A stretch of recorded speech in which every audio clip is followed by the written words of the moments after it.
Here's a mixing tip that I learned long time ago here in the Nashville area, and I found it fascinating. If you've never heard of it, then maybe you'll find it fascinating as well. Bass guitar. Typically, we think about bass. We typically are thinking about, especially in terms of like Nashville and country, we're not thinking about anything crazy, right? We're not thinking about like a Muse bass with super heavy distortion. We're thinking like a pretty clean, like jazz bass, P bass, plugged into the console maybe an amp, but generally a pretty clean tone. And while that can be delightful, personally, I like a little grit on my bass. And if I don't get enough grit in the recording, or I'm mixing tracks from someone who recorded a nice clean bass and I want more grit, there's a really easy way to do that in Studio One, and it makes the bass cut through the mix a lot better than almost anything I've tried, and it's really fun to do. So here's how that would work. There's a lot of ways you can set this up. I'll show you how I like to do it in Studio One. So first of all, here is the section of music I'm talking about, just so you can hear it.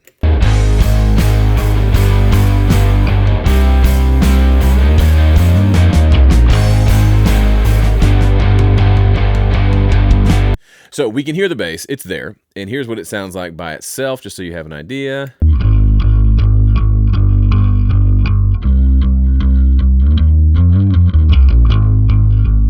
So cranked the amp a decent amount to get a little bit of grit there. But what I found as I was listening, just to the raw tracks with not really having mixed anything yet, is I could feel the low end of the bass, but I couldn't catch a lot of the definition. We could do some of that with EQ, but I wanted to do some of that with some grit. Now, how do we add grit? Well, Studio One has the plugin for grit. This is the grit plugin. It's called Red Light Distortion. I've talked about it 1,000 times. I will probably talk about it a couple thousand times more because it's handy. And so what I'll do, there's a couple ways you can do this. You can do this with the splitter, where you split it and have two different signal paths on the bass. A lot of times what I like to do is just duplicate the bass track entirely and have my own channel for the distorted bass. So that's what I've done here. You just right-click, you do duplicate track complete. It creates a complete duplicate of the bass that I can do whatever I want with, because I want to have, there's a couple criteria for me. I want to be able to control the amount of distortion, the amount of like grossness on the bass.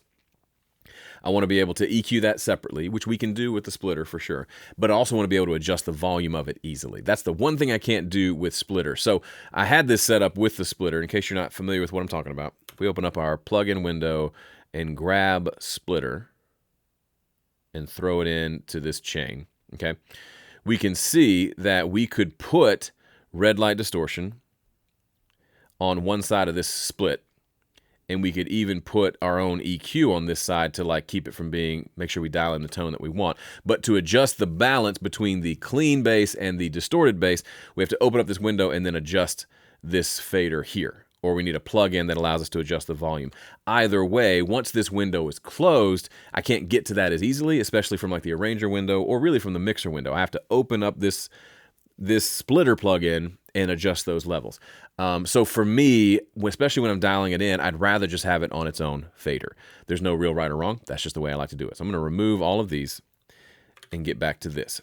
So this is the same idea if you record a DI bass track and then you record the amp and you crank the amp and make it really fuzzy, and then you can kind of blend between the two. Same idea. I'm just using one track to create the other. So I've duplicated the track here. And then I've done two things. I've added red light distortion and also an EQ. Let me turn the EQ off for now and let you hear what I'm doing with red light distortion, because it's pretty fun, the tones you can get. So a couple things to note. If you've never used it before, this is your drive knob. The distortion knob turns on depending on what settings you're using. You've got a low frequency and a high frequency knob, which act as like filters, a high pass and a low pass. And you've got a mix knob, which I've got set to 100%, because I just want to hear 100% distortion on this channel. Now you may be thinking, Joe, it has a mix knob. Why not put it on the main bass track and just set the mix? That's fine. You can totally do that. I want to EQ my distortion, and I can't do that with the mix knob. It has to go through my global EQ for the whole bass track. I'd rather have my own EQ for the fuzzy bass, independent from the regular bass. Again, that's why it's on its own separate channel. Now down here, this defaults to, if I'm not mistaken, no, this is off. Here we go. It defaults to soft tube, I believe. For bass, sometimes I like to switch to fuzz. It's a different circuit. It's very aggressive. Then I turn up the drive, sometimes turn up the input gain, and then adjust this output level to get roughly the same volume I had before. So here's the bass without anything. This is just the recorded raw bass. And then here it is with this fuzz distortion on it.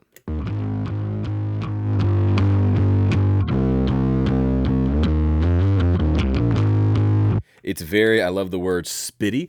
Feels like we threw like a fuzz pedal on the bass.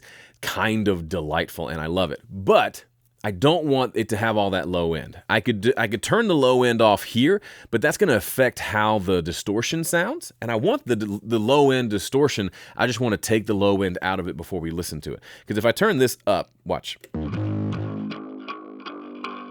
Right? It completely takes all the coolness away. I need those low frequencies to hit the fuzz circuit. What was that set to? Like 60? But then I just want to roll off all the low end afterwards. So I get this nice fuzzy sound, then I remove any muddiness so that all my low end comes from my clean track and all the fuzzy grit stuff comes from this track. So with the EQ, it sounds like this.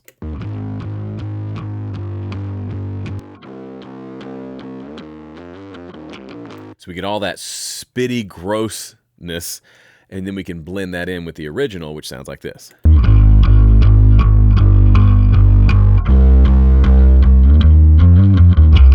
So you may think, why don't you want to push it up really loud? That's the cool thing. When I think of a Nashville country mix, I don't think of blah, blah, blah, blah, guitar. I just think of a nice clean guitar that I can hear. That's what makes this so interesting. You don't typically hear the distortion in the mix, but you can hear the bass because those extra, all the distortion is doing is adding more harmonic content, which grabs our ears in those higher frequencies and lets us hear the bass a little more clearly. That's kind of the net result. So if I play these two for you with and without the distortion, you'll notice it's cleaner and it's got a little more grit, but it's almost like it has a little more definition more than anything.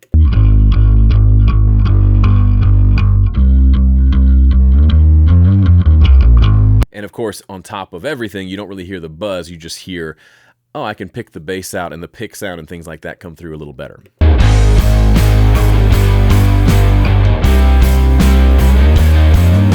You probably hear it a little bit better on this verse. Check it out.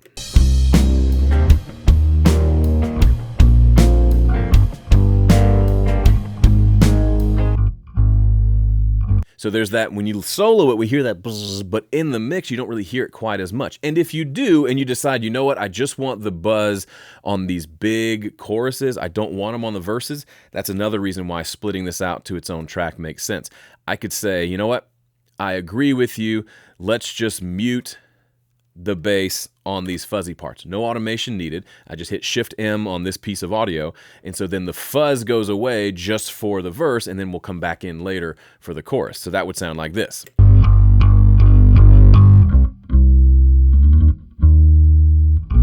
Because I'm not saying you need buzzy bass all the time. It's just, especially on like heavy stuff, it can make sense. So maybe having it like this is one of the other reasons why I split it to its own track, so I can do stuff like this without having to write a bunch of plug-in automation and crazy stuff like that. That sounds pretty cool to me.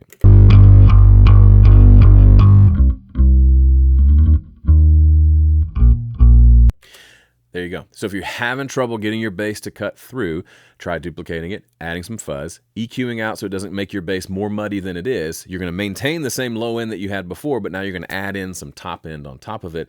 Just might be the trick. Put it in your bag of tricks next time you're mixing bass. It just might come in handy. Thanks for watching. See ya.